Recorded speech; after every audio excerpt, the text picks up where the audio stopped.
सुंदरवन गांव अपनी हरियाली और शांत जीवन के लिए मशहूर था। गांव में छोटे छोटे बच्चे अपनी कल्पना और उत्साह के साथ दिन गुजारते थे। इस कहानी के किरदार हैं राजू, मीना, चिंटू, राधा और अमन।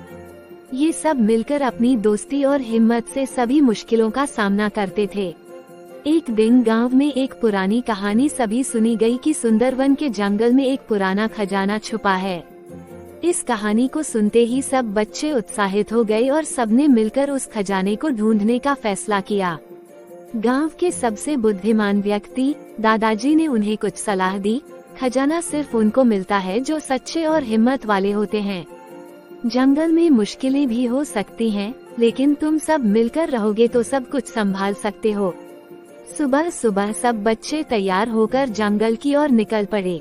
राजू ने एक नक्शा बनाया था जो उन्होंने अपनी किताबों से सीखकर बनाया था। सबने मिलकर सफर की शुरुआत की। जंगल के पहले ही मोड़ पर उन्हें एक बहुत बड़ा पेड़ मिला जिसका एक पहलू टूटकर रास्ते में गिर गया था। राजू ने अपनी बुद्धि लगाई और सब मिलकर उस पेड़ को हटाने लगे। चिंटू ने कहा, अगर हम मिलकर काम करेंगे तो मुश्किलों का सामना आसान होगा। जंगल के बीच उन्हें एक छोटी सी नदी मिली। नदी का पानी तेज था और उसमें एक भी पुल नहीं था।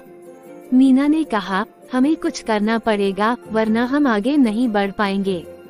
राधा ने अपनी चालाकी से सोचा और पेड़ों की शाखाओं को नदी पर पुल बना दिया।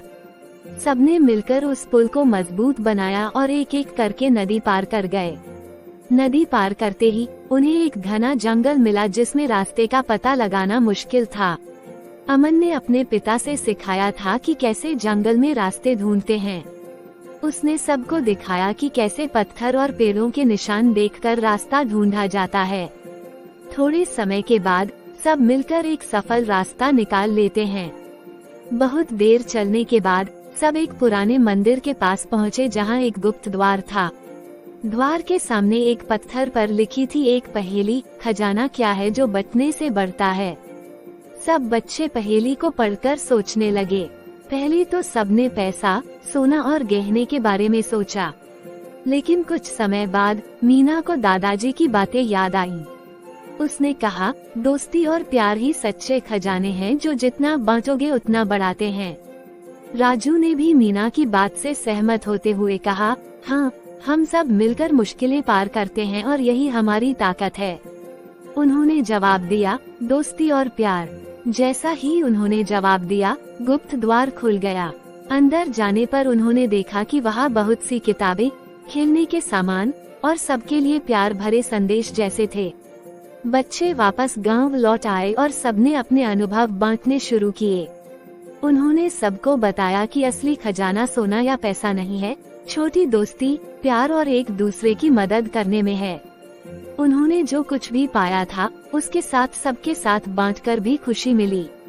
दादाजी ने उन्हें देखा और मुस्कुराते हुए कहा, तुम सबने आज सच में असली खजाना पाया है।